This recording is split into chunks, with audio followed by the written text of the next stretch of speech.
Hello everyone, in this video we'll be learning about the displacement current. This powerful term was coined by the great genius James Clerk Maxwell. Actually, Maxwell observed some inconsistency in the Ampere circuital law, and in order to remove that inconsistency, Maxwell introduced this new term, the displacement current. So in this video, we'll be deriving the formula for the displacement current and we'll be having numerous great examples to understand the concepts in a better way. But before that, let's have a look at the beautiful symmetries of the nature. In the left hand side, we can see the Faraday's statement that changing magnetic field produces the electric field, and on the right hand side there is Maxwell's statement that changing electric field produces the magnetic field. Can you observe the symmetry in the statements? If electric field is changing, it produces the magnetic field, and vice versa. If magnetic field is changing, it produces the electric field. Another beautiful symmetry you will see in these diagrams.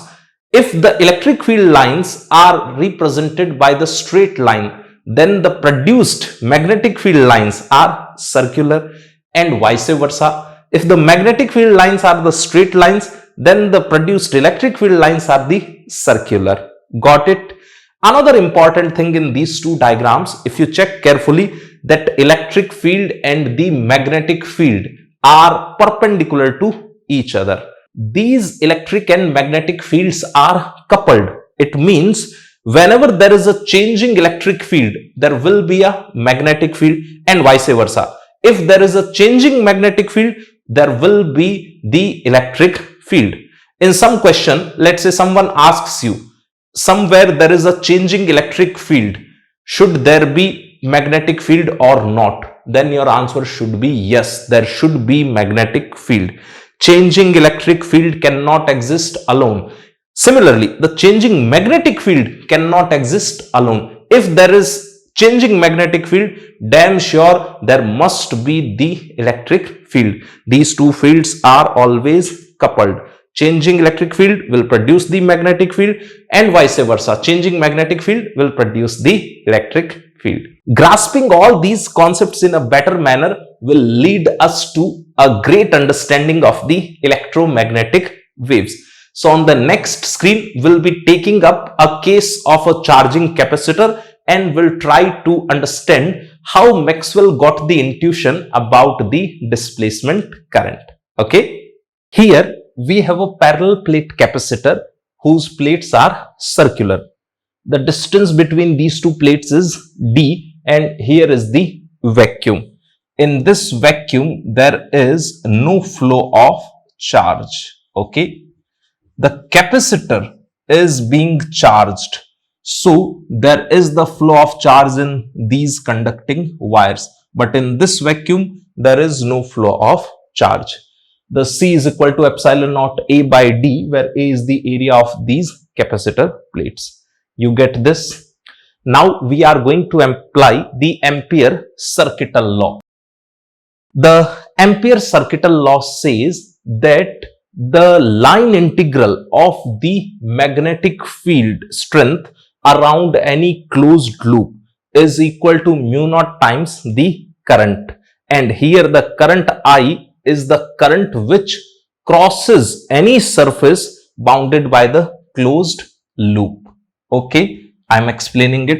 Suppose this is a closed loop and here the magnetic field strength is B. Okay. Then you take any surface, let's say you take up this as a surface and the current crosses this surface. Okay. This Ampere circuital law is valid only for the steady currents, means the constant current. Fine. I am explaining this again. The B vector along this path and dot dl. Suppose you take the strength of B vector here and then you take a small vector dl. Then B vector dot dl around this entire path, around this entire closed loop will be equal to mu naught times I, where I is the current passing through any surface which is bounded by the closed loop. Actually, you can take this as the surface, or if you wish, you can take a simpler surface. Getting it? You take the green surface here itself. The current will pass through the surface. Current will cross the green surface. Current will cross the blue surface also. Or you take any shape of the random surface. For all these surfaces, the crossing current is same. It means the result of B vector dot dl, the integration, line integral, will come out to be same, independent of the shape of the surface. Got it? Now, I am choosing few surfaces for the capacitor system. Suppose I take a flat surface here, this one, and I name it surface 1. Okay, this is the surface 1. And then I choose another surface. This is the surface 2, like as a hemispherical surface. Okay, then I take the another surface. We call it surface 3. Surface 3 I'll show with the red color also, so you'll get the better idea. The surface 3 passes in between the capacitor plates. Okay, we call it surface 3. This was the surface 2 and this was the surface 1. Done. Another one surface I would like to take as the surface 4, which goes like this and then comes here. This one is the surface 4. For all these surfaces, I'll be using the Ampere circuital law. Pay attention. I'm writing here for surface 1, B vector dot dl vector. How we operate this? Here we take up a loop. This is the loop. I'm making it bold, a closed loop. Then we take the small element dl vector. Then we do B dot dl along the entire loop. Okay, line integral. It will come out to be mu naught times the current crossing the surface. Current crossing the first surface is I. You got it? Now I do the same thing for the surface 2. For surface 2, here is the closed loop. This one again. And I write the LHS like this only. And the current crossing the surface 2 is I only. Check here. This current crosses the surface to I. Okay. So for surface 2 also the result is same. You get this? Let's do the same thing for the surface 4. Here is the surface 4 and the current crossing the surface 4 is I only. So if I take up a closed loop, this closed loop which is bounding the surface 4, then B dot dl, the line integral, will be written like this. Do you agree? So for surface 1, 2, 4, the Ampere's law is working very well. There is no issue. Now let us talk about the surface 3. For surface 3, I am taking this as the closed loop. And this is the surface, the red surface, the red-green surface bounded by the closed loop. So for this closed loop, I'll do the B dot dl, the line integration in the LHS, is equal to mu naught times the current intercepted by the surface. This red-green surface is not intercepting any current. It means this part is 0. Although here is the magnetic field. Okay, current carrying wire produces the magnetic field that you have seen in the chapter of the magnetism. So here the LHS is non-zero, but the RHS is 0. There is an issue with the Ampere's circuital law. It doesn't work in this case. You understand the issue?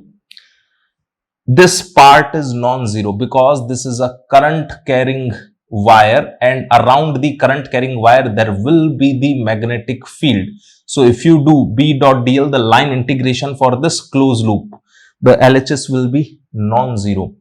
But the current intercepted by this surface is 0. So RHS is 0, non-zero in LHS and 0 in the RHS. Ampere's circuital law doesn't work here in the case of the charging or the discharging of the capacitor. Maxwell observed this thing and he made a genius correction in the Ampere's circuital law, which we will later on write as the Ampere-Maxwell law. Okay, you note it down up to here. Then on the next screen, we'll be talking about the Ampere-Maxwell law.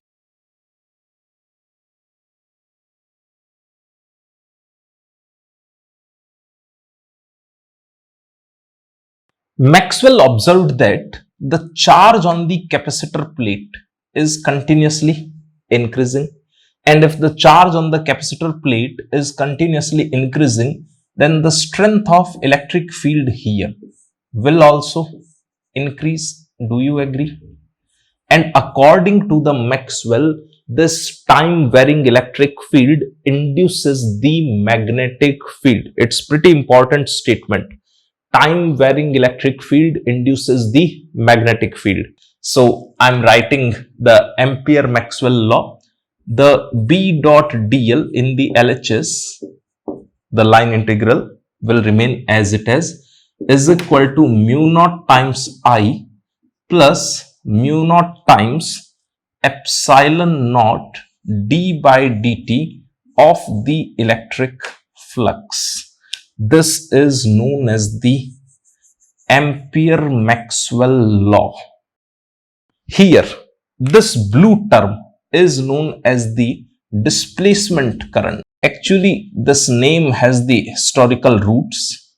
I'm not going into that. If you require that information, let me know in the comment box. I'll make another video on that. This blue part was called the displacement current by the Maxwell. And this is the Ampere's law for the steady current. This much part, I hope you remember. Okay. And this is Ampere's Maxwell law. Now, it will work very well for all the surfaces. For example, suppose we take up the surface 1, 2 or 4. The surface 1 is here. A surface cutting the wire like this green black kind of surface you can see. The surface 2 is this hemispherical surface. It is cutting the wire here. Okay, the wire is piercing through the surface 2, and for the surface 4 the current carrying wire is piercing here. Got it? For all these surfaces 1, 2 and 4, there is some current I which is crossing the surface. Surface 1, the crossing current is I. Surface 2, the crossing current is I. Surface 4, the crossing current is I. But there is no change in the electric flux because here the current is constant. If current is constant, then electric field inside the wire is constant. If electric field inside the wire is constant, it means the electric flux is constant inside the wire. If electric flux is constant, then this part is 0. So the Ampere-Maxwell law works very well here. Now, for the surface 3, if we use the Ampere's-Maxwell law, there is no current intercepted by the surface 3. There is no current crossing the surface 3. But the electric field here is changing. So the electric flux here will be changing. So what we should write here, if we use the Ampere's-Maxwell law, it should be written as mu naught times this current was 0. There was no current crossing, plus, I hope you understand this thing. If we use Ampere-Maxwell law, then there is no ambiguity. It works for all the surfaces. The magnetic field obtained here at this point will be same whether I choose the surface 1 or surface 2 or surface 3 or surface 4 or any other surface which is bounded by this closed loop. To give you the better feeling how we take up the surfaces and what is the meaning of the current crossing through the surface, I am giving you a practical demonstration.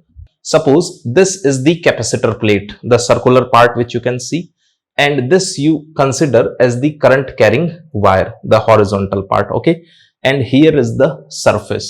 I'm talking about this surface 3, the red part. So you imagine this is the surface 3. Okay, and the capacitor plate is enclosed like this. Do you get it? Capacitor plate is inside it. Okay, so this illustration gives you the idea. Now we are obtaining the line integral across this path. This is the path, the black bold path. Across this closed path, we are obtaining B vector dot dl vector. Got it? This is equal to mu naught times 0. Why mu naught times 0? Because with this closed path, we have taken up the red surface, and this red surface, there is no current crossing through this red surface, through this surface. You understand it? Here is no current crossing. This was the current carrying wire and the system was like this. So no current is crossing here. So this part is 0. But for this surface, the electric field is continuously changing. Means the electric flux is continuously changing. So we are writing this part. You got the idea? So you may note it down, and then I'll be explaining the details of the displacement current.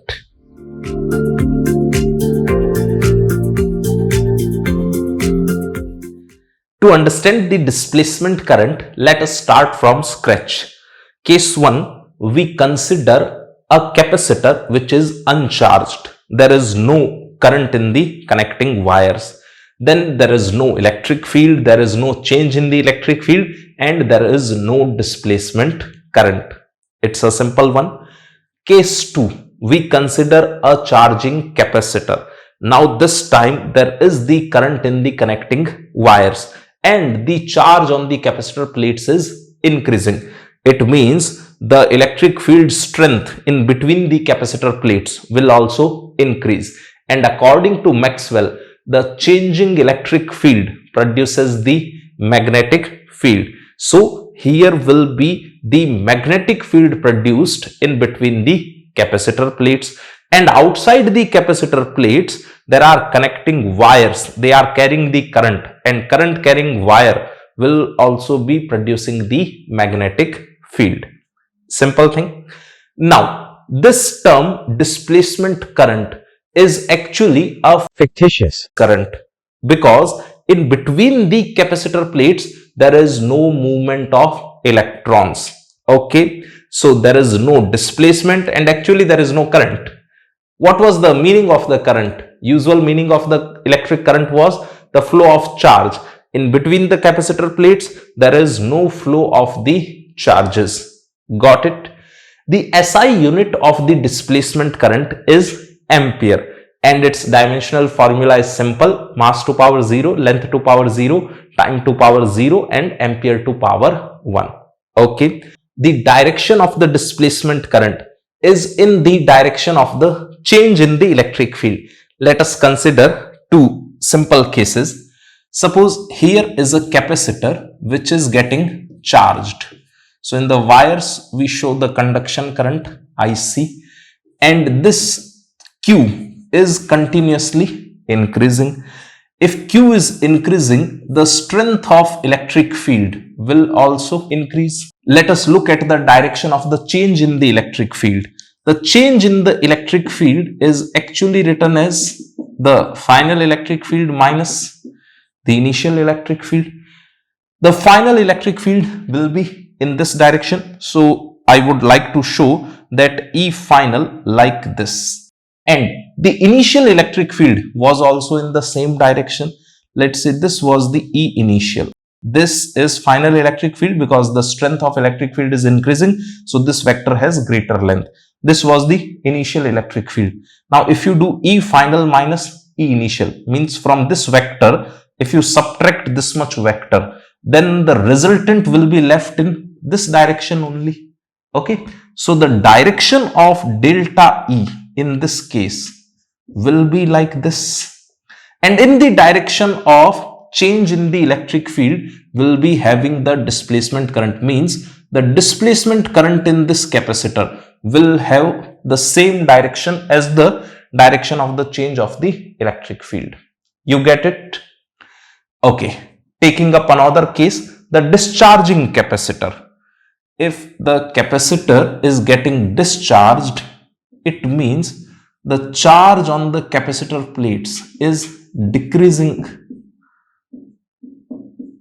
So, strength of electric field in between the capacitor plates is also decreasing. Okay. Here I am showing that electric field. Now, let us try to obtain the direction of the change in the electric field. For that, we'll be using the same formula again. Delta E vector is equal to E final minus E initial. And the final electric field vector will have less length as compared to the initial one, because the strength of electric field is decreasing. So, to show up the things, I'll take up that E final is, let's say, having this much length. Then E initial was having more length. Strength of electric field is continuously decreasing. When you go for E final minus E initial, E final minus E initial, how you will do that? From E final vector, you will subtract the E initial vector, means you will reverse this E initial vector and you will add it here. So the resultant will be in this direction. I am showing it here. This will give us the direction of delta E vector. In E final, you add up the minus of E initial vector. Then you can check vectorially, the resultant will be in this direction. Since delta E was in this direction, it means the displacement current will be in this direction. Do you get this? And you can use the Kirchhoff's law, Kirchhoff's first law, the junction law. Then you can tell in this capacitor, the IC is equal to the ID.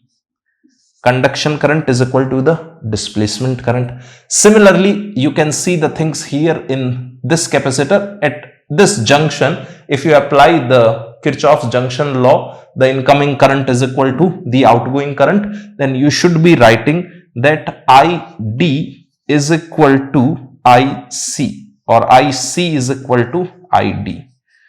Do you agree with these things? You may note it down. Then we'll be taking up the next important point for the displacement current. We can use the right hand rule to determine the direction of magnetic field using the displacement current. For example, consider this charging capacitor again. You place your right hand thumb along the current, and then let us try to find the direction of the magnetic field at 5 points, 1, 2, 3, 4 and 5. So thumb is along the displacement current and your right hand fingers should be cutting that point. Try to imagine for the point 1, the right hand thumb is along the current and my fingers will actually go back side of the board and will cut out the point 1 like this. Clear? It means at point 1, the direction of the magnetic field will be outward to the board. You understand this? Same we can do for the point 2. Although point 2 is lying inside the capacitor, we place the right hand thumb like this, okay? And then for point 2, the fingers will be coming out. Point 3 is lying on the axis, and at point 3, there is no magnetic field. The magnetic field will be 0. That you have read it in the magnetism also. At the axis of a current carrying wire, how much was the magnetic field? Biot-Savart's law, that was 0.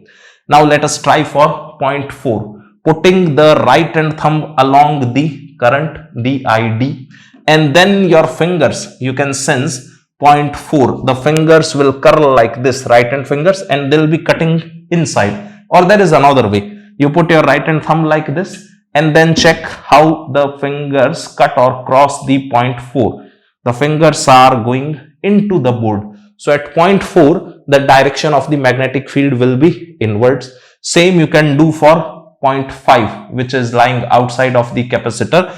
For point 5, if you place right hand thumb along the displacement current, then the curling fingers, they'll point into the plane of the board. So for point 4 and 5, the magnetic field is into the board. Point 1 and 2, the magnetic field is out of the plane of the board, perpendicular. Okay, and point 3 is lying on the axis itself, so there is zero magnetic field strength. And another good thing, if you enclose this capacitor system in a box and from outside you do the calculation of the magnetic field, you can never tell that this magnetic field is because of the conduction current or is because of the displacement current. Next important case, there are the possibilities in which the conduction current and the displacement current exist together in the given space. First example is the leaky capacitor. Suppose here is charge Q, here is minus Q, and the charge is leaking. So here will be the conduction current. Actual motion of the charge is taking place.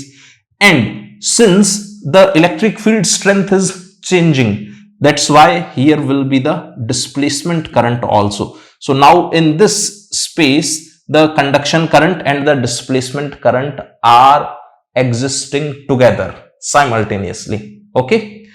Another possible case, let's say there is a wire in which the current is changing.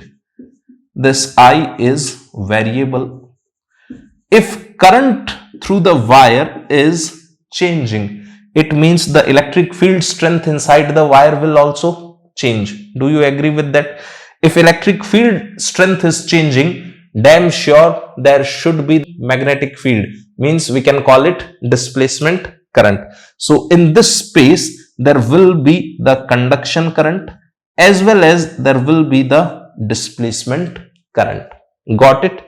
I'll be taking up few questions to illustrate this thing later on. Just at this moment, you should keep the thing in the mind that there are possibilities in which the conduction current and the displacement current can exist together. Okay, note it down, then we'll go further.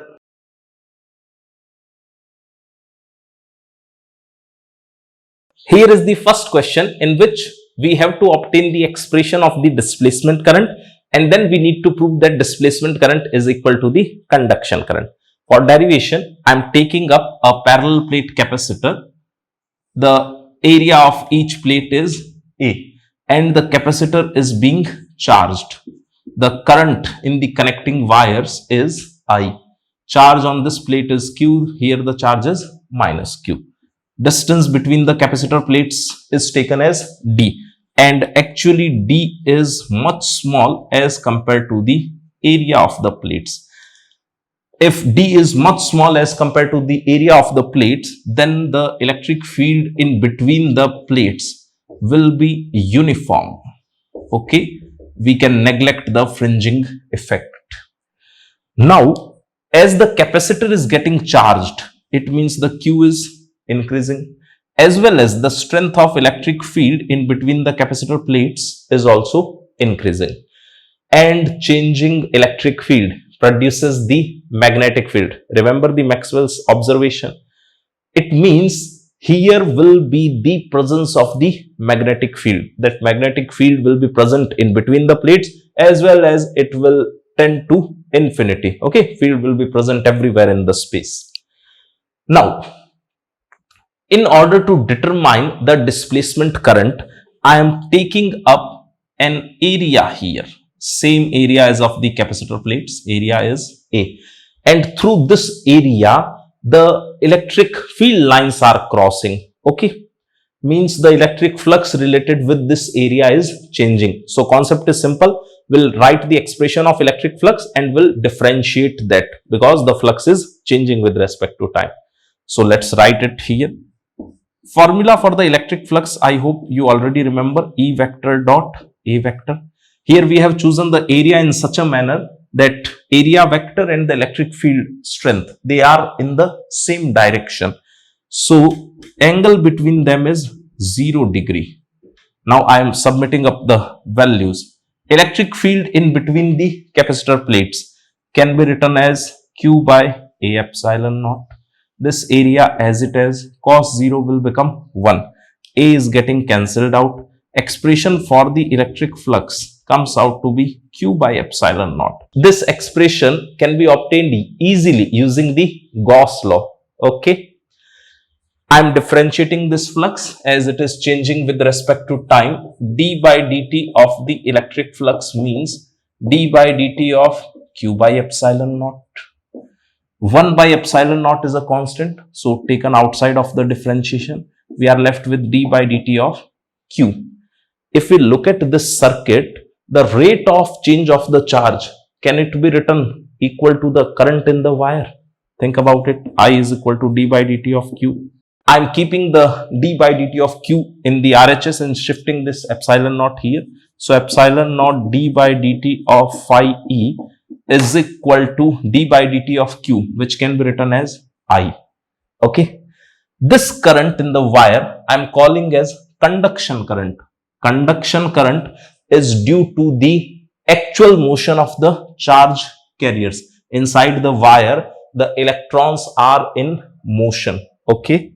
So here you can write IC, and this conduction current is actually equal to the displacement current. You can write this as the expression of the displacement current. So we have proved that conduction current and displacement current are equal, and the expression of the displacement current can be written like this. Keep in mind, displacement current is not the actual current. Nothing is getting displaced in between the capacitor plates, and there is no actual movement of charge. It was a term coined by the Maxwell, and we are just using it. It's a fictitious current, like as in Newton's laws of motion. You have read it, the pseudo force. Does the pseudo force exist? The answer is no. Even then, we have its formula, its dimensions and everything, and we utilize it in the questions. Same thing you can think about the displacement current. There is no actual displacement current, but its SI unit will be ampere, and it will produce the same physical effects as the conduction current. What do I mean to say? Suppose we go at a distance r, radial distance r from the wire, and here we determine the magnetic field due to the conduction current. Okay, I'll call it, let's say, BC, and we take up the same distance r from the axis. We determine the strength of magnetic field here. This we call as BD. The BC and BD, they will be actually equal. Whatever effect this conduction current is producing, equal effect, same consequences, the displacement current will be producing. This displacement current, you should keep in mind, is distributed uniformly in between the capacitor plates, because the electric field is distributed uniformly in between the capacitor plates. Okay. So whatever strength of magnetic field this displacement current is producing here, the same strength of magnetic field that conduction current will be producing here if the radial distance is same. Done. Another important thing, inside the capacitor, when the electric field is changing, there is the displacement current. How much is the conduction current? As we already had the talk, nothing is actually moving in between the capacitor plates. It means in this space, the conduction current is 0. If the charging current is constant, suppose IC is constant.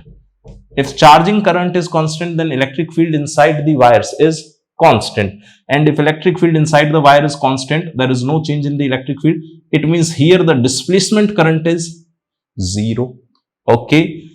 In the wire, there is only the conduction current. In between the capacitor plates, there is only the displacement current. Done. And if this current is variable, then there will be the displacement current in the wire also, that will take in a separate question.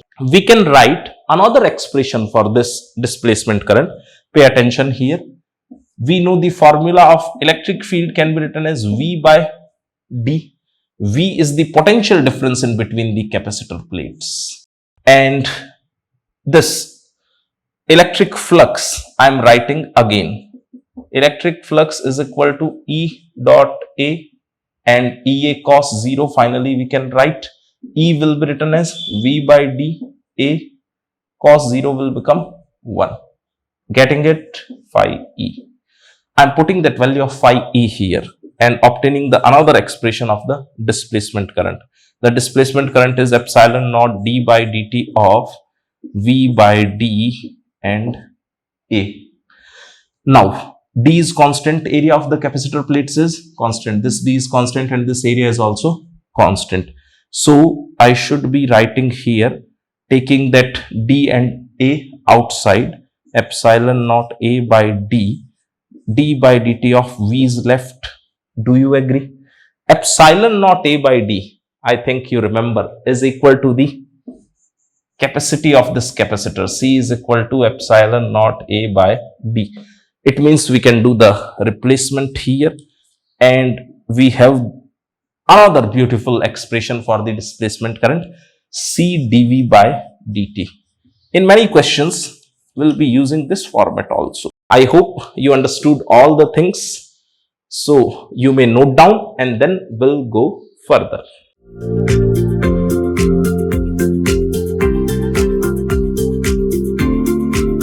Here is the next question and it's an important one. A capacitor is being charged and we need to determine the strength of the magnetic field in between the capacitor plates as well as the outside. Got the question? If you wish, you may pause here and you can give it a try. I'm simplifying the things on board. Since the capacitor is getting charged, it means the Q is increasing as well as the strength of electric field is increasing. Okay. Since electric field is changing in this space, it indicates that here should be a magnetic field according to the Maxwell. You remember? So the displacement current will be shown in this direction. I'll call it ID. Actually, in this entire space, there is the displacement current. You can consider it like as a cylinder here. The axis of the cylinder passes like this. The area of the cross section is A. This radius is R. Okay, this circular cross section has radius R and the current ID passes through the entire cylinder like this, uniformly distributed. Okay, due to this current ID, we are going to determine the strength of magnetic field.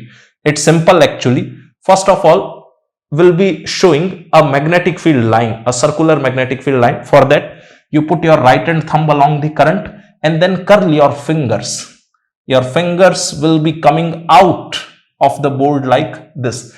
It means the magnetic field line here, if I want to draw, it should be like this.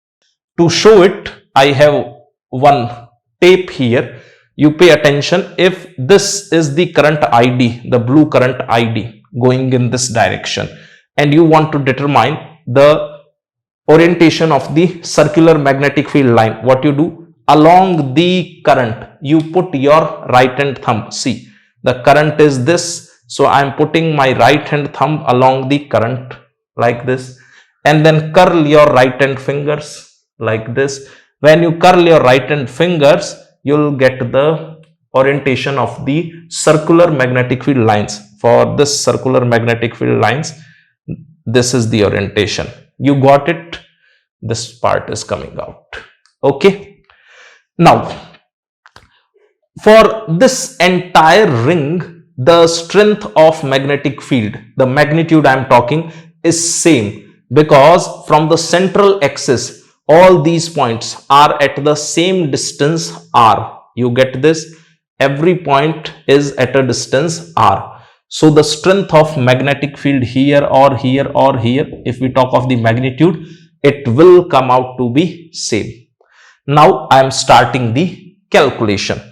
First of all, we'll be determining the strength of magnetic field at this distance R here. Okay. We'll be using the Ampere-Maxwell law. Do you remember the statement? According to the Ampere-Maxwell law, the line integral of the magnetic field strength around any closed loop is equal to mu naught times the conduction current plus the displacement current. This displacement current, we know the formula, ID was equal to epsilon naught d by dt of the electric flux. And for electric flux, we know the formula E vector dot area vector.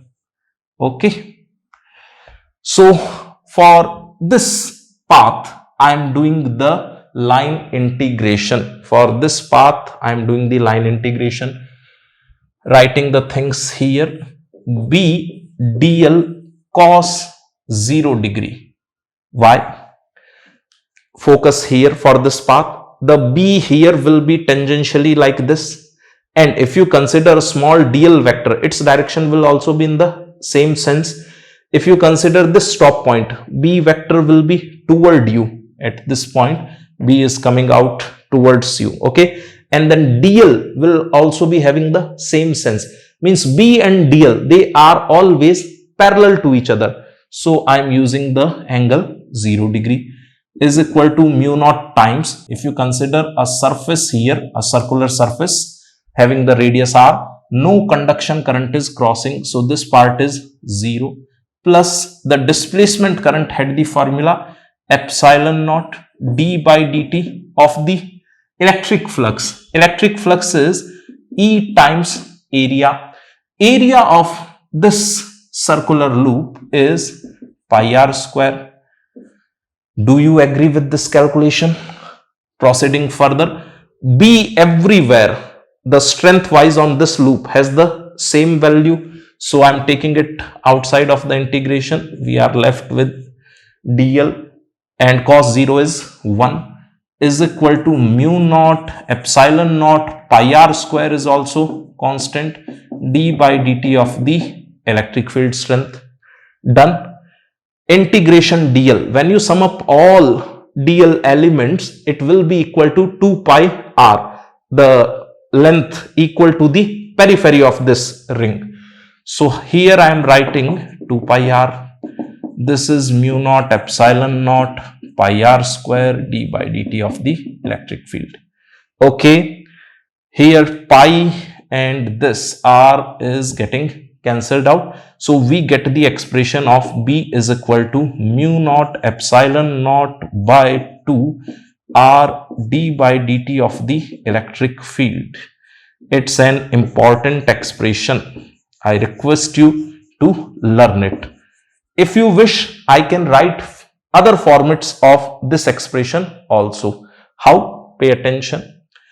This is epsilon naught d by dt of E times, I am choosing this area, A is equal to pi r square, okay, because when you talk of the total current ID, that total current ID is passing through this entire cross-sectional area. So E dot pi r square. Do you agree with that? Pi is constant, R is constant, so they can be taken outside. So this expression will be epsilon naught pi r square d by dt of E. Done. D by dt of E can be replaced here. Pay attention. I am doing the replacement. At the place of d by dt of E, what you can put? Displacement current divided by epsilon naught pi capital R square. Getting it? D by dt of E is ID divided by epsilon naught into pi R square. We can simplify this expression further. Epsilon naught is getting cancelled out, and we are left with a simple expression mu naught IdR divided by 2 pi R square. So either you can learn this part or you can learn this part. It is up to your conveniency.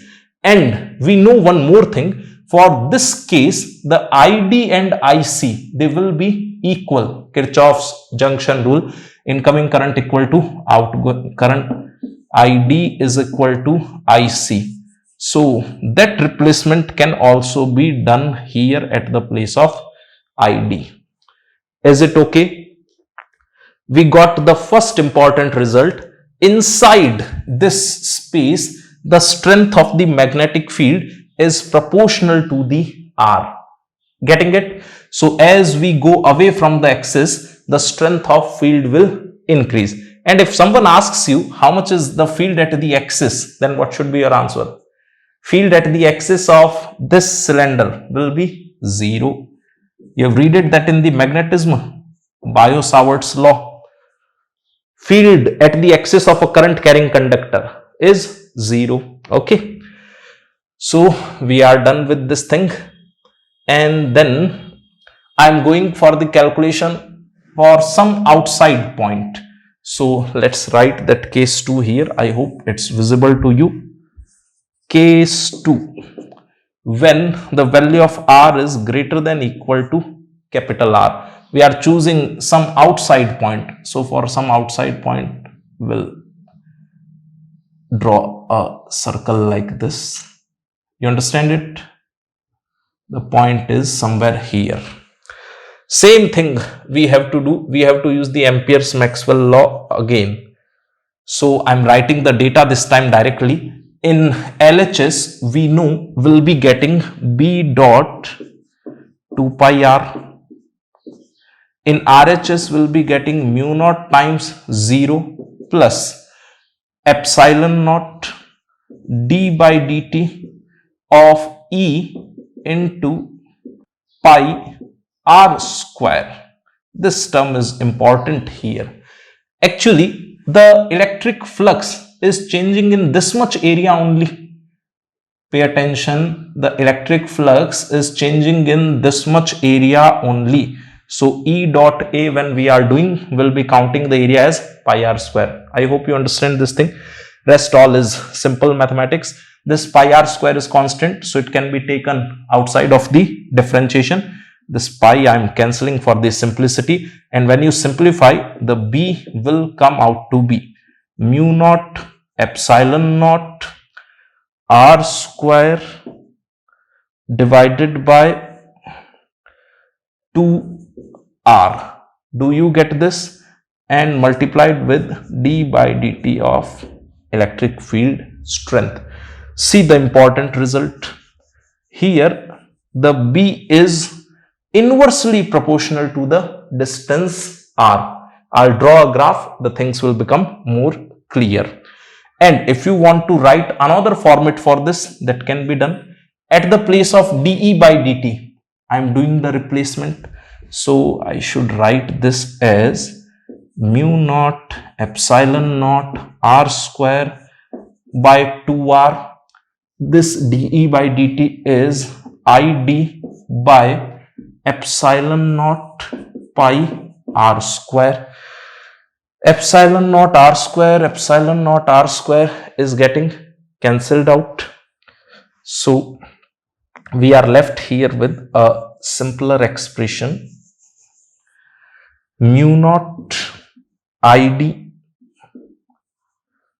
divided by 2 pi R. This expression sounds very interesting. What is the interesting thing in this? Suppose you go at a distance R from this wire, and then you want to determine the strength of magnetic field. Then what you will write? You will write mu naught IC by 2 pi R. Remember that thing? Long straight wire, perpendicular distance R, then strength of magnetic field. And we know that IC and ID are equal. So actually, eventually we can equate these expressions. Do you get this? If we enclose this system in a box, okay, and then if I ask you field at this point or at this point or at this point, if these points are at the same perpendicular distance from the axis, they will have the same strength of the magnetic field, and you cannot tell that magnetic field here is because of which current? Because if you find it for IC or if you find it for ID, for both currents, here the field strength is same. Getting it? If the point is here, you'll get the same field strength. If the point is here, you'll get the same field strength. It means for outside points, whatever field strength you are obtaining due to the ID, the equal field strength at same distance point, you will obtain due to the conduction current. This is an important result. Okay. Now it's time to plot the graph. B versus R graph I am going to plot. Okay. At the axis, the B is 0. The distance from the axis we consider 0, then B is 0. As you go away from the axis, the strength of field increases. B is proportional to R for inside points. Okay. So this is the maximum value of B. Here you will get the B max. And outside points, the B will be proportional to 1 by R. B is proportional to 1 by R because of this. Because of this. Okay. And inside, the B was proportional to R. Here, the B is proportional to R. The maximum strength of magnetic field will be here at a distance R from the axis. So that B max I am writing here. There is shortage of the space on the board. B max will be equal to mu naught ID or IC. You can write anything. Okay, this can be written as IC also. They are equal. So this is the value of B max. I hope you understand. This graph is equally important. One more important result I would like to show you from this graph or from this formula, when the B will become 0 again. If the R is tending to infinity, the B will tend to 0. Okay. So the B was 0 at the axis, then it increases up to here, and after that B again decreases and it becomes 0 when R tends to infinity. That is also an important result. Note it down. Then we'll go further.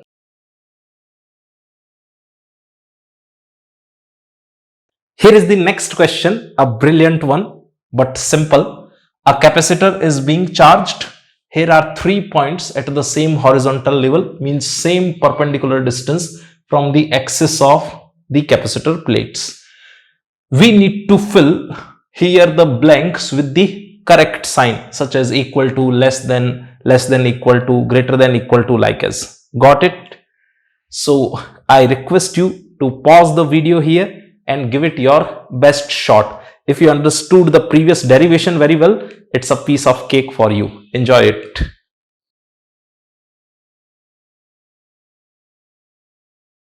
I hope you got the correct answer. Here should be equal to and greater than. Here should be equal to and greater than. If you have any doubt, you can fire up the chat box. I'll resolve your queries, your doubts. Although the things are simple, 1, 2 and 3 are at the same level. So here the B can be written very easily. I'm writing that here. B1 is equal to B2 is equal to B3 will be equal to mu naught IC by 2 pi R, or you can write it mu naught ID by 2 pi R. Got it? For outside the capacitor plates, the field produced by the conduction current and the field produced by the displacement current, they are identical if the perpendicular distance from the wire is same. Got it? So this result is simple. Now we know one more thing, that the line integral around a closed loop for the magnetic field is equal to mu naught times IC plus ID. Okay. So for these 3 points, for first point it will be enclosing only the current IC. The second one will be enclosing the entire current ID. third one will be enclosing only the current IC. But since ID and IC are same, so I hope you understand why these three results are equal. Now, when you go for the fourth path, if you construct here a loop and then try to evaluate this B4 dot DL4, the line integral around this closed path, then the current enclosed here will be just a fraction of ID. ID is this total current in this entire capacitor, and here will be a small fraction enclosed, so this is least. I hope the things are clear now. Note it down, then we'll be taking up a numerical question.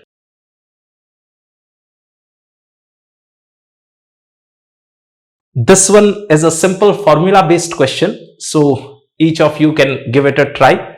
Then I'll be doing the numerical calculations on the board. Okay. I hope you are done with your calculations. So I'm making a diagram and doing the numerical calculations here.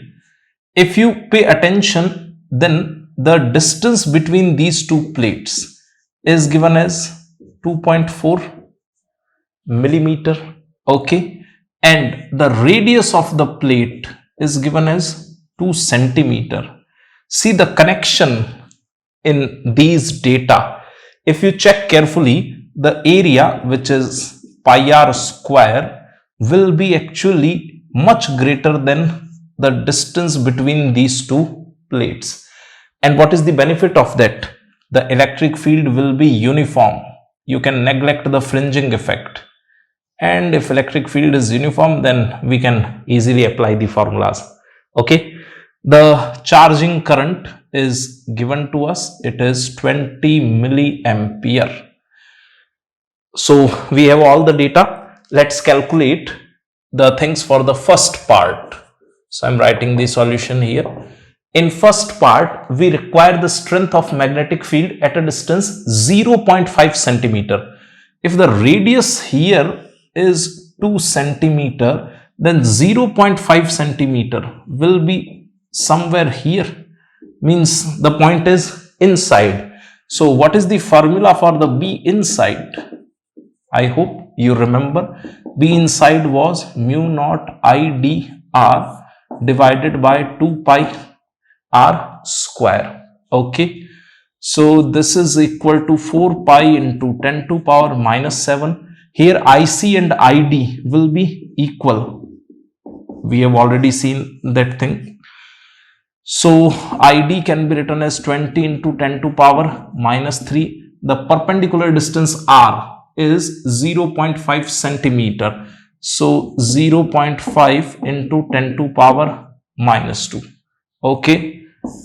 2 into 22 by 7, and then radius square. Radius is 2 into 10 to power minus 2 whole square.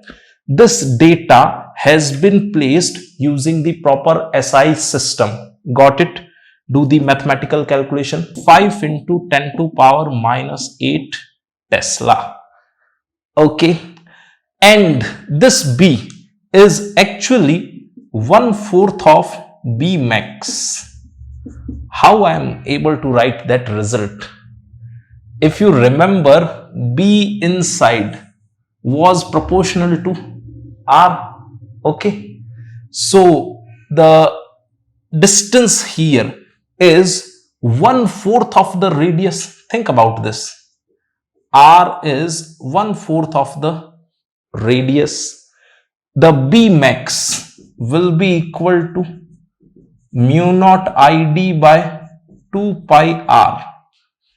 For second part, the point is lying at a distance of 5 centimeter.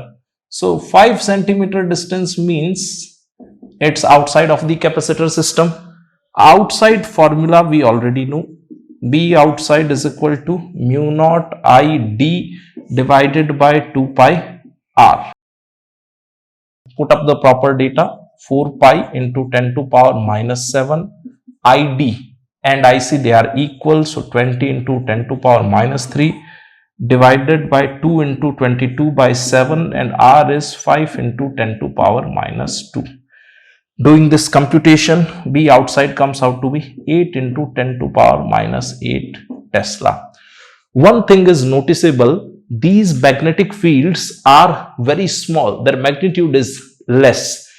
Detecting such magnetic fields is usually very tough.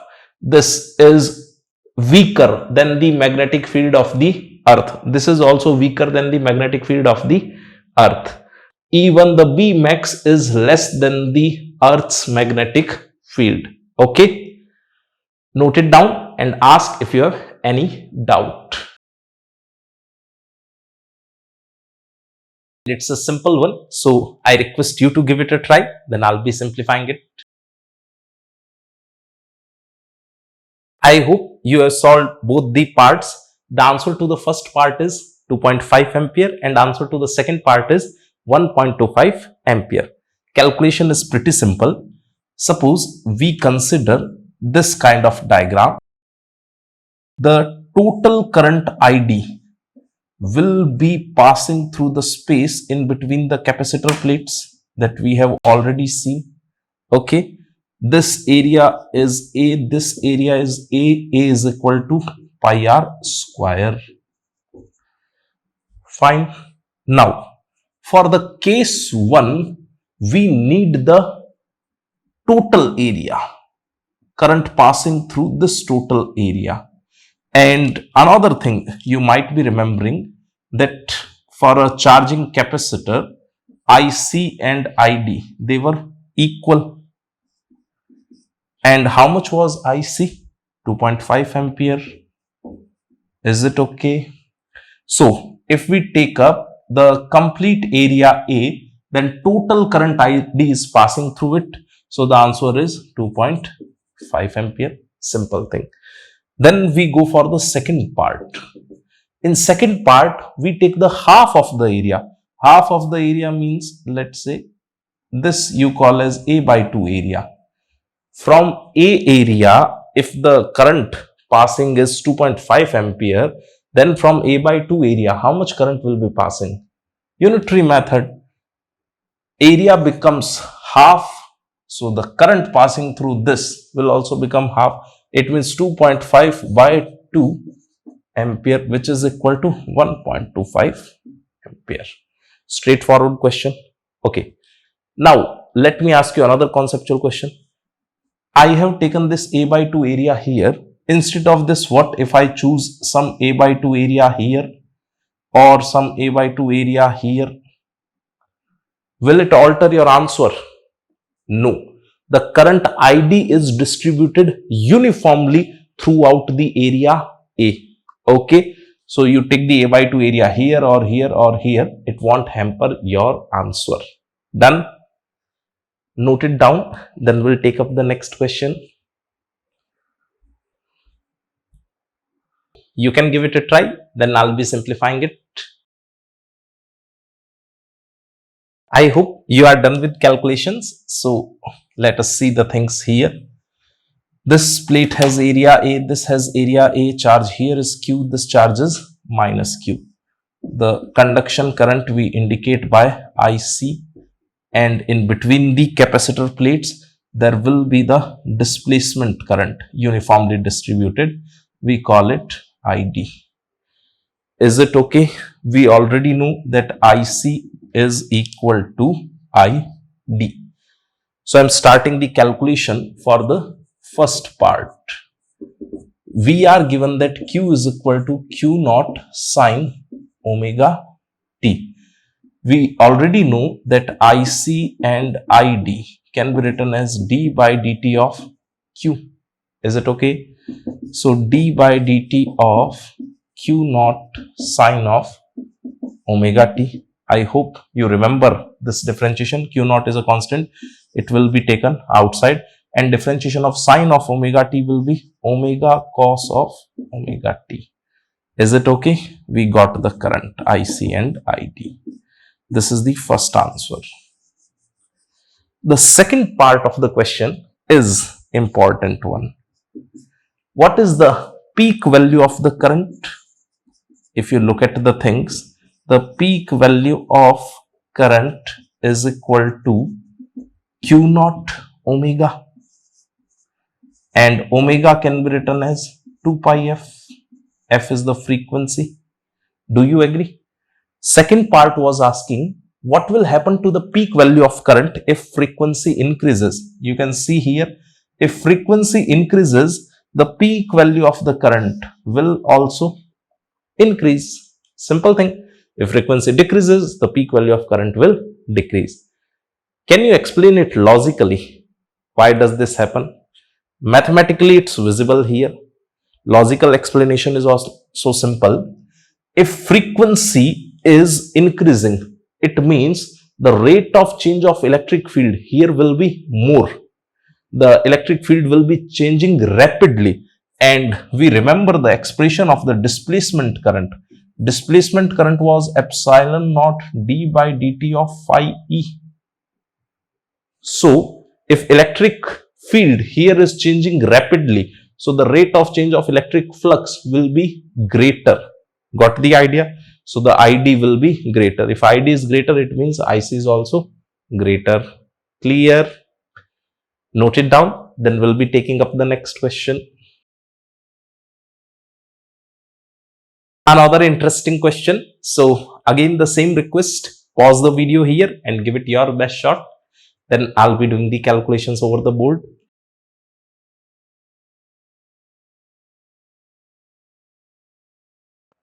I hope you are done with your calculations. So let's proceed here for the solution. In first part, we need the displacement current. The formula is epsilon naught d by dt of the electric flux. Okay, putting up the values here. Epsilon naught d by dt of E vector dot A vector. The area is constant, so it can be taken outside. Epsilon naught A d by dt of the electric field. D by dt of the electric field can easily be obtained. So epsilon naught A, and this value comes out to be minus of 6 into 10 to power 4. Do you agree? We can put the remaining numbers also. So epsilon naught is 8.85 into 10 to power minus 12. Area is 4 into 10 to power minus 2, and this was 6 into 10 to power 4, and here is a negative sign. What is the sense of the negative sign? Negative sign is telling if you take the upward direction positive, then the current id will be downward. I'll show it here. The id current is actually downward. That is the meaning of the negative sign. Done. If id current is downward, then you can easily tell the orientation of the magnetic field lines. It will be clockwise, anti-clockwise. Put your right hand thumb along the current and then curl your right hand fingers. See the sense. It's coming out to be clockwise. So I am plotting it here. This current is id, and if I plot the magnetic field line around this, actually this bold part is coming out of the plane of the board. Okay, done. And this arrow should be here, clockwise. So here are our answer. id is downward, and the orientation of magnetic field lines is clockwise. Okay, note it down. Then we'll be taking up the next question. You can give it a try, then we'll match the answer on the board. For the first part, I'm using the formula displacement current id is equal to epsilon naught A d by dt of the electric field strength. Got it? So we need d by dt of the electric field strength. That will be equal to id by epsilon naught A. We can pitch in the numbers. id is 5. Epsilon naught is 8.85 into 10 to power minus 12. Area of the square plate is side square means 8 into 10 to power minus 3 whole square.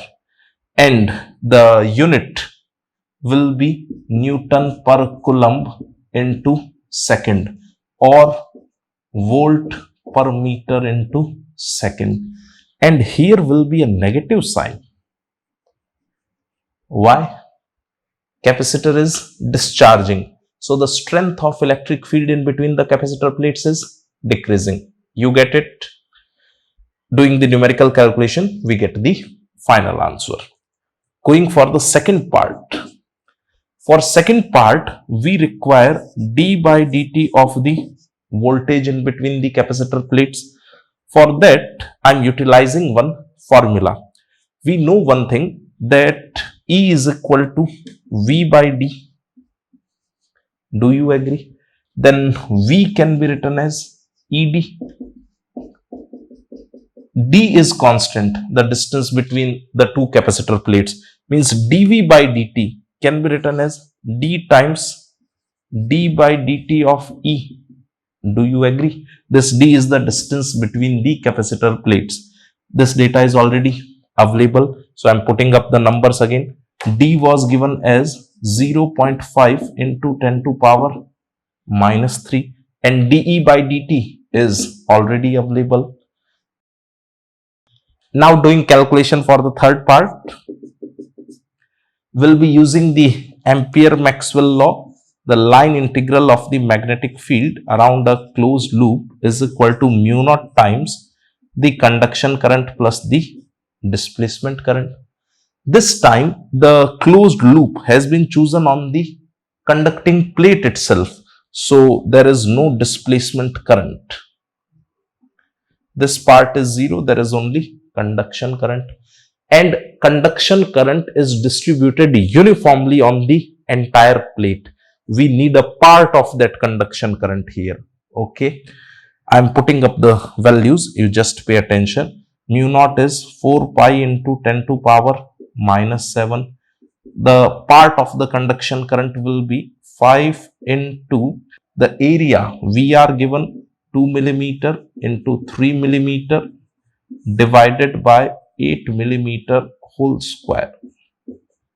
You understand this thing? Unitary method. And doing the calculation will get the final numbers. Okay. Simple answer. You may note down the things and then we'll go further. If you have any doubt in this, I can explain it further. Actually, from this much area, we require the conduction current. So we are using the unitary method. 2 into 3 millimeter square divided by the total area will give us the required fraction of the area and multiply it with the total current. So you'll get the current through the required surface, required loop. Okay.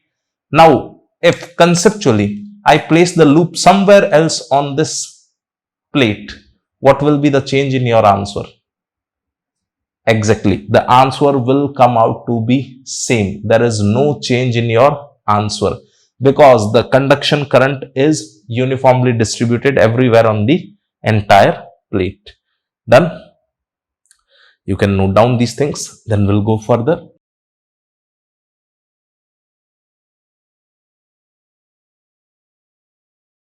It's a brilliant one, so once you should give it a shot.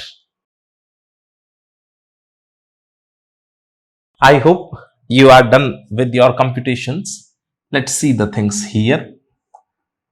The conduction current is I, okay, and then we fill up the dielectric here. Dielectric is inserted. Then here will be the displacement current in the entire zone. That displacement current I indicate by IB. Okay.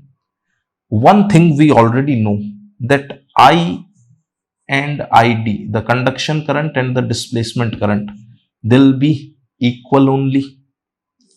You already remember that thing.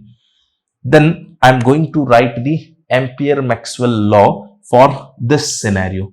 Here, if someone asks us regarding the electric field, what we should write? Electric field in the dielectric will be the electric field in vacuum divided by K. You remember that thing? So, writing the Ampere-Maxwell law here, line integral of magnetic field around a closed loop is equal to mu naught times I, the conduction current. There is no change in the conduction current, and conduction current is equal to the displacement current. It means here should be no change in the displacement current.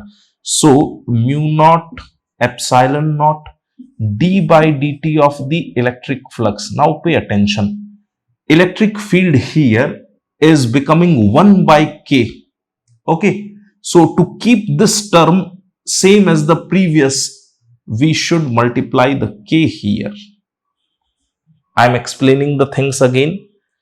Electric field here is becoming 1 by k due to the presence of the dielectric. This term is actually becoming 1 by k of our original case when here was the vacuum.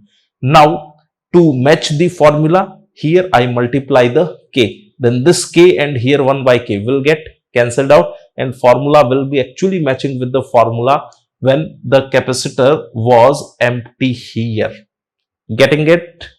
Simple but nice conceptual question. Whether we fill up here dielectric or not, the I will be equal to ID only.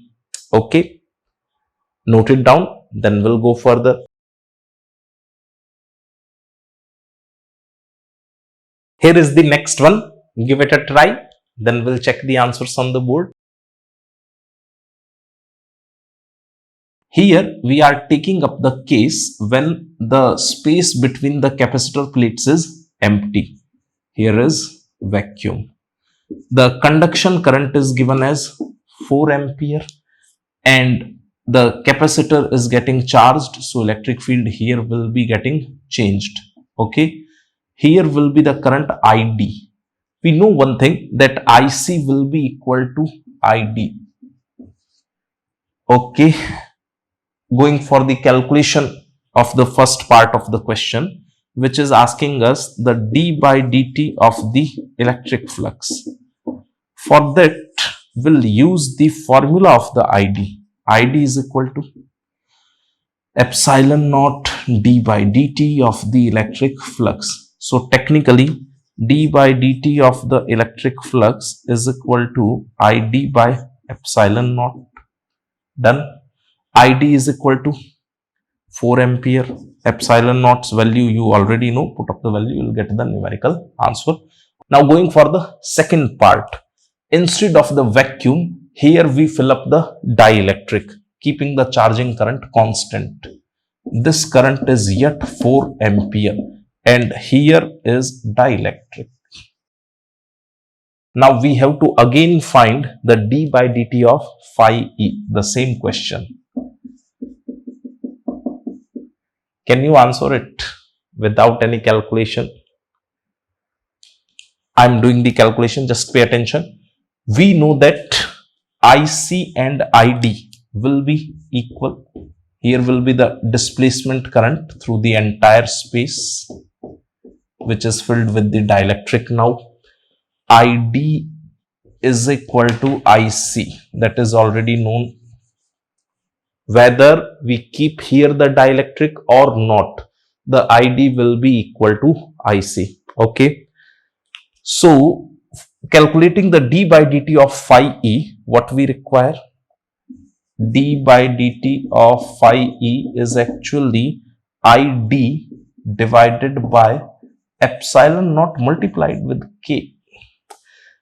Epsilon naught was being used when here was the vacuum.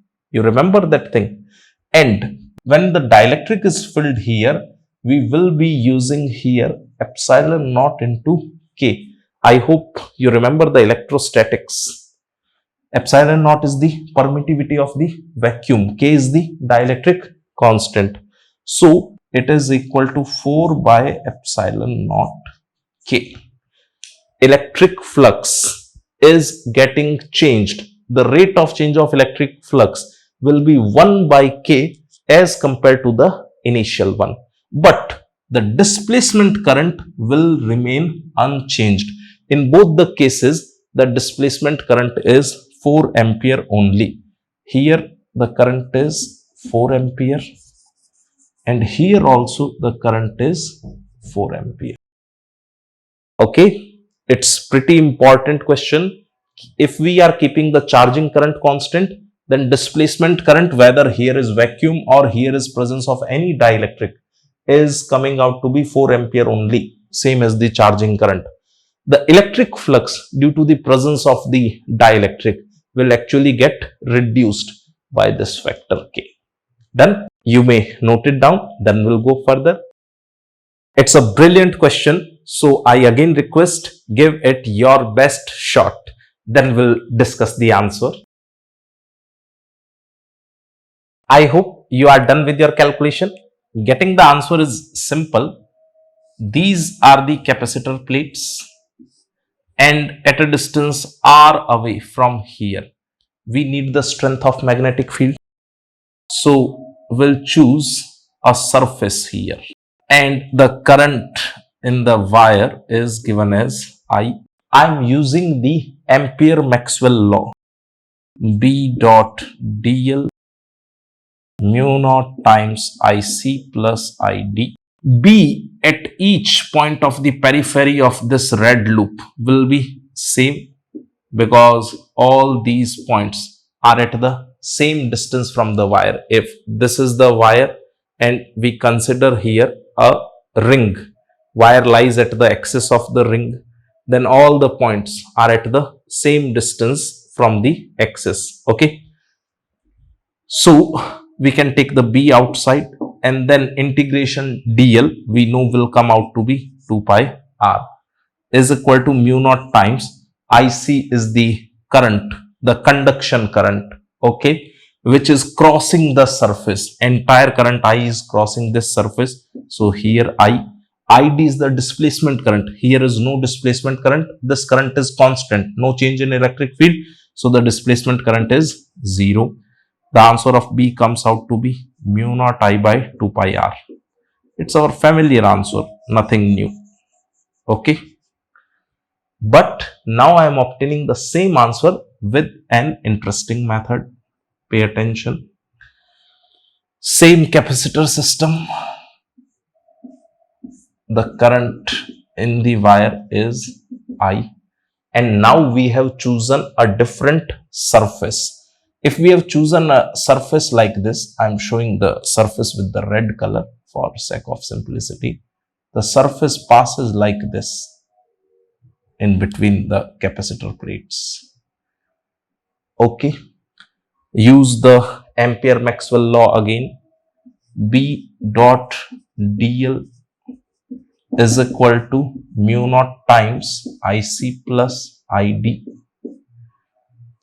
This part will come out to be B dot 2 pi r because we consider here a closed loop. If you remember the initial part of the video, for calculation purpose, we take up here a closed loop. This symbol is for that closed loop. And then we take a surface. This red is the open surface. Why open surface? Because the red surface is open here. Okay, red surface goes like this, but this red surface is open here. Then we use the Ampere-Maxwell law. Here at each point the B is same.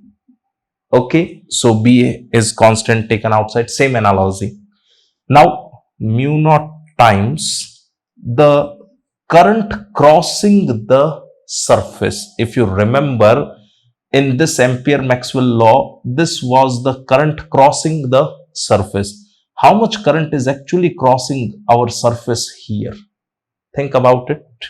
The current that will cross this surface will be actually I by 2. Why so? In this conductor plate, if you pay attention, I by 2 current will be distributed here and the I by 2 current will be distributed here. Total incoming current was I, then it will get distributed as I by 2 and I by 2. This I by 2 current is crossing the red surface. If you pay attention, this I by 2 current will cross our red surface. Okay. So here I should write as I by 2. Now we should write the displacement current. We know one thing, electric field here is uniform. Whatever current is intercepted by the conductor here, the equal amount of the displacement current will be here. Okay. It means ID is also equal to I by 2. This part is important. I'll explain again. You take the complete conductor, this plate. Okay. This entire plate is intercepting the conduction current I. Then corresponding the total displacement current is I. Okay. Conduction current for this entire plate is I. Then the total displacement current is also I. Now, if you take half of the plate, then corresponding displacement current here in this loop, this is the displacement current which is required for this loop. Flux changing for this loop is only required, this red part. So it is half of the total flux change. So half of the displacement current is required. So I by 2. Got it? Then you get the same answer for B. Mu naught I by 2 pi R. Interesting thing. Okay. Making it even more interesting. Pay attention. This one is brilliant part.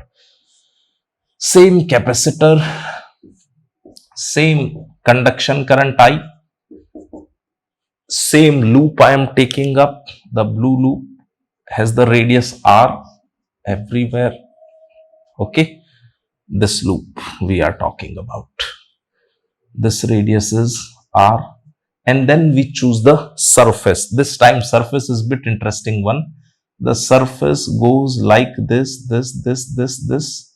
and then comes here. Okay. Here the 1/4 part of the plate is being intercepted. So if I used this kind of analogy here, the current in this part of the capacitor plate, pay attention, is 3I by 4. Okay, and this is the remaining 1/4 part. For this 1/4 part, the conduction current is I by 4. Do you agree? Here is the uniform electric field. Here will be the displacement current also. So I am using the Ampere's law again. Shortest of the space lies there, so I am writing the things direct. B dot 2 pi R is equal to mu naught times the current crossing this surface, this open surface. Remember the Ampere's law, this was the current crossing the surface. Now pay attention, this is very important.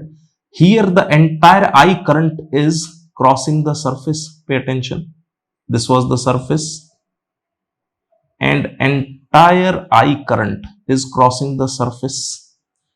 Current is going from in to out, inside of the surface to outwards. So I'll write that current as I. This is important. Keep on paying attention. Then surface here. For this surface, the crossing current is I by 4. Think about this point.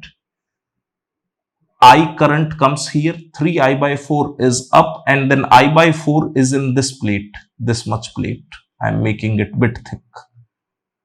This I by 4 current is going from outside to the inside for the red surface. Think about it. I by 4 current goes from out to in. So I should write here minus. This is pretty important. Why minus sign? If I have chosen plus for this, here the current crossing the red surface was I, and the current was from inside to outside. But here for the red surface, the current is from outside to inside. Okay, there is change. There is opposite way of the current for crossing of the surface here. So I have taken a negative sign, plus mu naught times the displacement current. Here the conduction current intercepted is I by 4. The flux intercepted by this surface here will be 1/4 of the total flux. So the displacement current here will be 1/4 of the total current. So I should write this as I by 4. Okay. The actual total displacement current ID is equal to I only. But out of that ID, we require only 1/4 part, because this red surface is here intercepting only 1/4 of the electric flux. So 1/4 of this is required. That's why I by 4. Now pay attention. We are getting the same result. It's a brilliant way of calculating the things.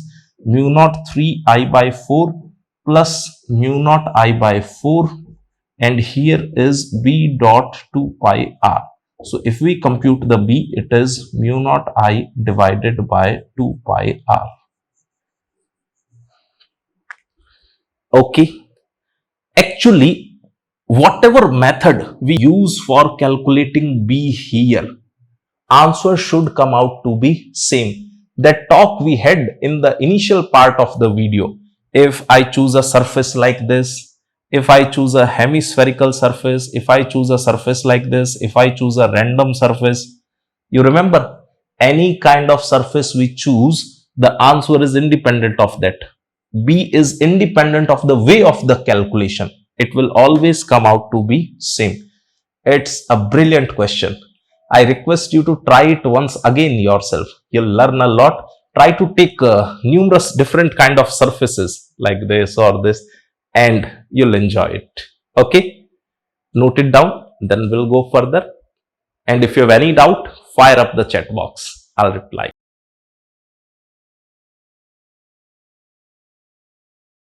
It's a simple formula based question, so you can solve it easily.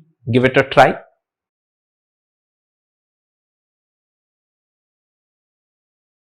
I hope you got the correct answer.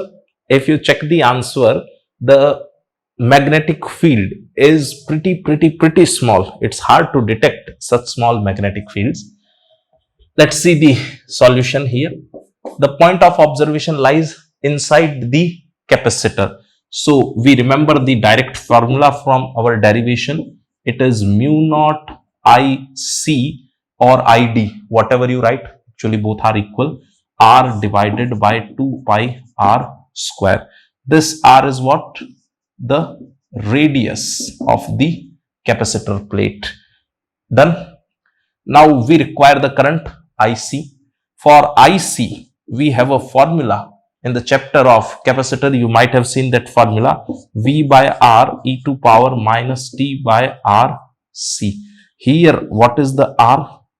R is the resistance which is visible in the diagram. So from this computation, we'll obtain the value of IC, and when we feed the value of IC here and all other remaining parameters in the SI system, we'll get the value of B, which is very tiny. Okay, simple numerical. You may note it down, then we'll go further. It's a brilliant question, a leaking capacitor. Give it a try. There is a lot to learn in this question. Then I'll be simplifying the things. I hope you are done with calculations. So I'm starting the solution. Here we have a parallel plate capacitor. Okay. The capacitor is leaking. What does it mean? In between the capacitor plates, there is actual motion of charge. It means IC as well as ID will be coexisting in between the capacitor plates. You get it? Now doing the calculation for the IC. IC is equal to C dV by dt. If you don't remember the formula, you can check the initial derivation from the video. C is given as 5 into 10 to power minus 6. dV by dt is given as 2000, and we are calculating the current, so the unit is ampere. It comes out to be 0.01 ampere. Okay, this A is area, this A is the unit ampere. Don't get confused. Question is telling at some moment these two currents become equal. IC can be written as V by R. V is the potential difference between the plates of the capacitor, R is the resistance, and ID is 0.01 ampere. I am doing the calculation.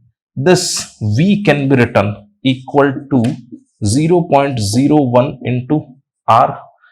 R is given to us 0.01 into 4 into 10 to power 5. So we get the V as 4000 volt. Once we get the V as 4000 volt, obtaining the delta T is very easy. Delta T will be actually 2 seconds. How I obtained that?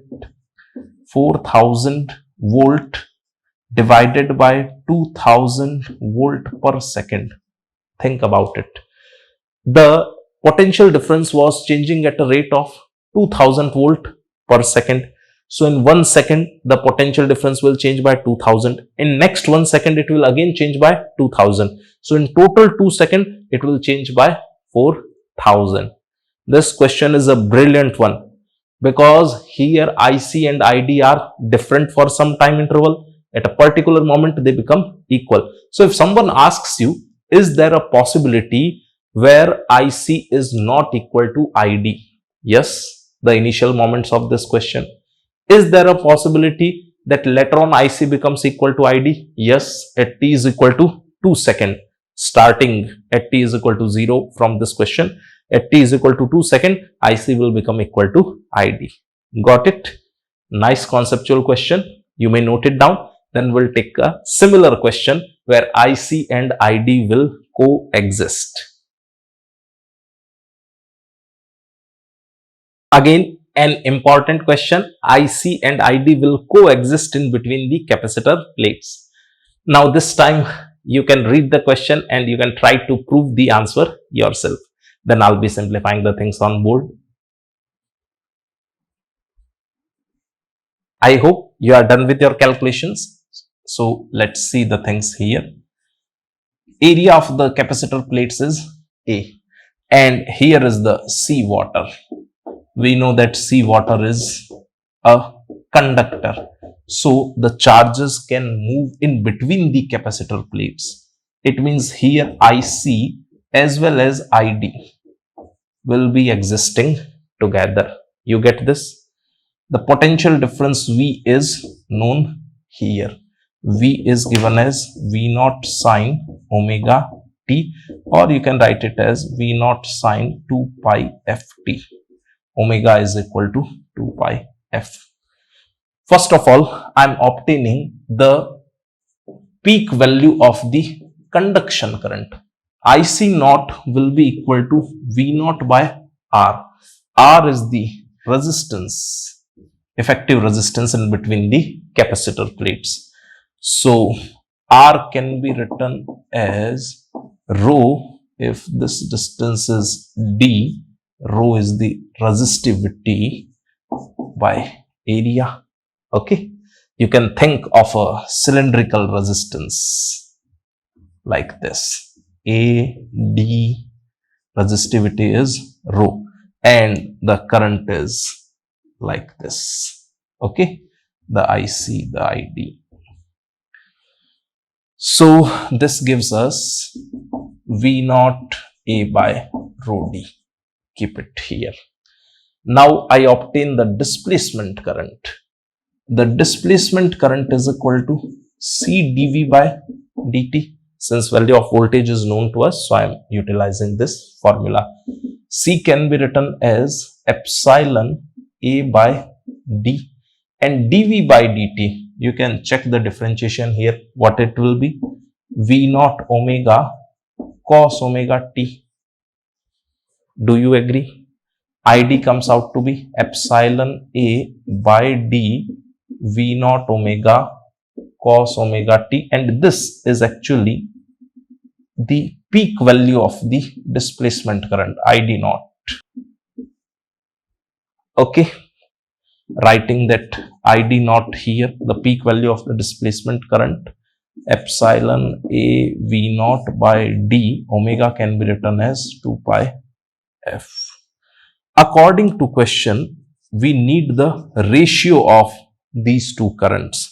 So IC naught by ID naught. I think few parameters we can see directly. V naught A and D will get cancelled out. So ultimately we are left with what? 1 by rho epsilon 2 pi F. Check it once. V naught AD. V naught AD is getting cancelled out. So we are left with rho epsilon and then 2 pi F. Okay. This epsilon can be further written as epsilon naught into K if we know the dielectric constant here. Okay, epsilon naught is the permittivity of the vacuum, K is the dielectric constant. So here we have the required answer. Now few brilliant questions can be formed looking at this data. Suppose if I ask you the frequency of the voltage source is increased, what will happen to this ratio? You can tell easily, if frequency increases, this entire ratio will decrease. If I ask the resistivity of the water has been decreased by some means, we are not bothering about that. If rho is decreasing, what will happen to this ratio? It will increase. Like as numerous good questions can be formed. Done? And another important thing here, IC and ID, they are not equal. Can you tell why? Think about it and let me know in the comment box. If you understood the previous question very well, it's a piece of cake for you. So enjoy this cake. I'll be back in few seconds. I hope you enjoyed the cake. So let's come to the calculative part. The solution is pretty simple. We need the magnetic field at point P, and point P is inside the capacitor system. So the formula used will be mu naught IdR by 2 pi R square. I hope you remember the formula. We need its maximum value. Actually, the voltage is variable, so the current is variable. The moment the current attains its maximum value at point P, will get the maximum strength of the magnetic field. Simple calculation. Do you remember ID max from the previous question? Check it once. ID max or ID naught, what we called in the previous question, was CV naught omega. Okay. Rest all is mathematics then. I'm putting up the data. Mu naught C V naught omega R by 2 pi R square. And for further simplification purpose, this omega can be replaced by 2 pi F. Mu naught C V naught 2 pi F R divided by 2 pi R square. This 2 pi is getting cancelled out. Note it down, then we'll go further.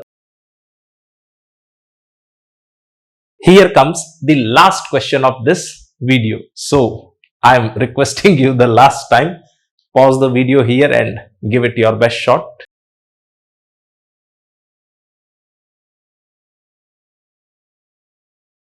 Let's check the solution. We know the formula that B is equal to mu naught I by 2 pi R. Okay. Point P is lying at a distance 9 millimeter away from the axis of the wire. The radial distance is known to us. So at point P, we are obtaining magnetic field strength at T is equal to 20 millisecond. Mu naught is 4 pi into 10 to power minus 7. What is the current at 20 millisecond? Look at the graph. Current is 4 ampere. Divided by 2 pi R is 9 into 10 to power minus 3. Do the calculation, you'll get the strength of the magnetic field.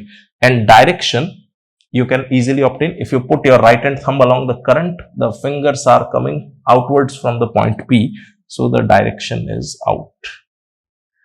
Okay, now we are doing the calculation of the magnetic field strength at t is equal to 40 millisecond. At 40 millisecond, the current is 8 ampere divided by 2 pi into 9 into 10 to power minus 3, and the direction is outward only. Okay, do the mathematics. The last calculation, Bp at t is equal to 60 millisecond.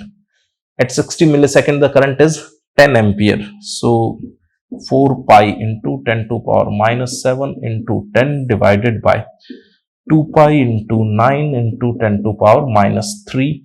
Direction is outwards. This gives us the strength of magnetic field. Okay, note it down. Then we'll be going for the second part of the question. Now, doing the calculations for the second part. First of all, we'll try to obtain the expression of the displacement current, and then from that expression we can find the strength of the magnetic field. Okay, so let's pay attention. We know the displacement current has the formula epsilon naught d by dt of the electric flux.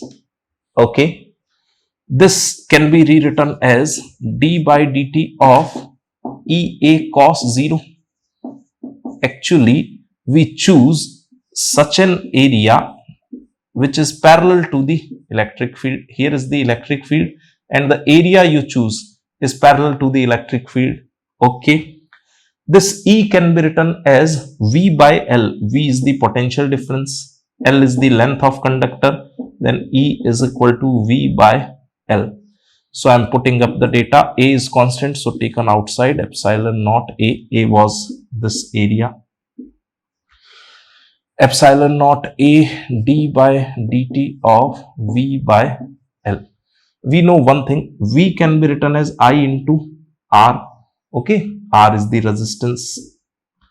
So putting up that data here, epsilon naught A, L is constant, taking it outside, d by dt of I into R. R is rho L by area. Okay, this R is rho L by area. This L will get cancelled out. So taking the things out which are constant, epsilon naught A by L, and this is rho L by A d by dt of I.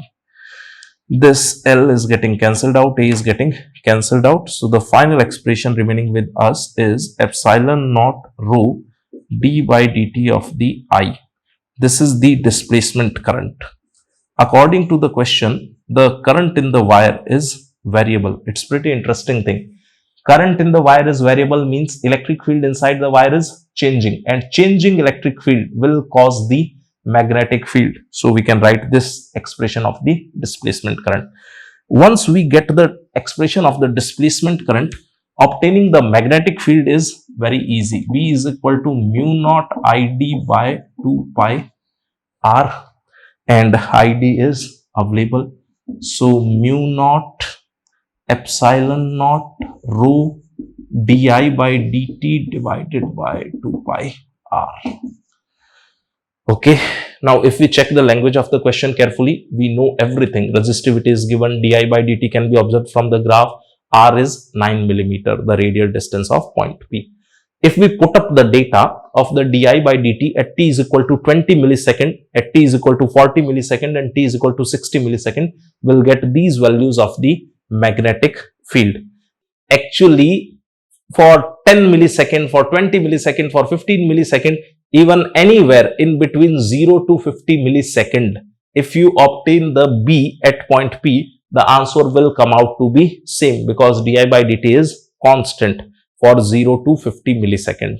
Then at 60 millisecond, the current is constant. So di by dt is 0. So magnetic field at point P will come out to be 0. Okay. Now, if we observe the magnitudes of the magnetic field carefully, the data is very small. This small magnetic field cannot be detected easily. Many times I told you. So when the wire has a changing current, variable current, then there is a displacement current associated, but that displacement current is usually negligible. Okay. At the time of the Faraday or Maxwell or the Ampere, this measurement of magnetic field, the small tiny magnetic field, its measurement was impossible. The technology advanced and the first measurement of such tiny magnetic field in between the capacitor plates was done in the year 1984. Okay, so this is all about this video. Stay awesome. See you again.